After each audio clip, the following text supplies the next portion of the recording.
apprécier chaque pas et les célébrer. Une qualité que je ne connaissais vraiment pas avant l'autisme de ma fille était apprécier les petites choses et les célébrer également. Vous savez, dans la vie, rien n'est acquis. Je dis bien, rien n'est acquis. Tout est grâce. Mes premiers pas avec ma fille me l'ont clairement appris. Rien n'est acquis. Ce que vous considérez comme banal est tellement significatif pour quelqu'un d'autre.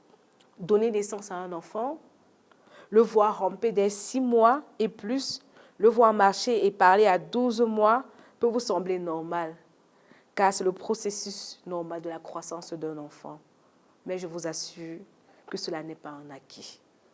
Alors que je marchais avec ma fille chez les spécialistes, je me rendais compte qu'il y avait pire situation que la mienne.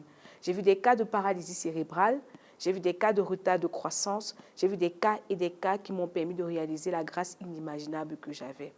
Je ne pleurais plus. J'étais devenue celle qui console, celle qui arrive à faire voir aux parents ce que leurs enfants ont en plus et qui devraient arrêter de regarder chez le voisin. L'une des belles leçons que l'autisme de ma fille m'a enseignées, c'est celle de savoir que nos enfants ont des dons, des talents et des capacités, bien que vivant avec l'autisme. Comme le dit Albert Einstein, tout le monde est un génie. Si vous jugez le poisson par sa capacité à grimper les arbres, il finira toute sa vie à croire qu'il est stupide. Moi, je dirais que nos enfants, taxés par la société de sorciers, totems, mauviettes, sont des dons, des talents, des potentialités énormes, inimaginables, à la limite. Généralement, on croit qu'un enfant est intelligent parce qu'il peut faire les mathématiques, la science ou la philosophie. Ne pas briller à l'école ne veut pas forcément dire qu'on est stupide ou moins intelligent que les autres. Dans chaque être humain, le Seigneur s'est chargé de déposer une grâce, un don, un talent. Nous avons tous reçu quelque chose de notre Créateur. Autiste ou pas, votre enfant, tout comme le mien, a des capacités inimaginables qui sommeillent en lui.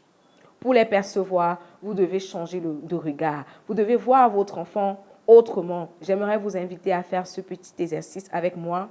Fermez vos yeux pendant quelques minutes. Projetez-vous dans le futur et regardez ce que votre enfant peut devenir. Que voyez-vous?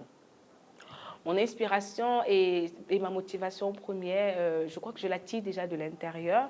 Pour ce qui concerne l'inspiration, en tant que quelqu'un qui croit à un être supérieur, qui croit en Dieu, l'inspiration est venue de lui. Ma motivation est celle de véritablement impacter des personnes tout autour de moi et de donner courage, de donner de la force aux parents qui sont dans la même situation que moi, de partager les clés, de partager les astuces qui m'ont aidé à relever ma fille, à me relever d'abord premièrement et par la suite à amener ma fille à faire des progrès inimaginables. Je pense que c'est vraiment ça, ma motivation première.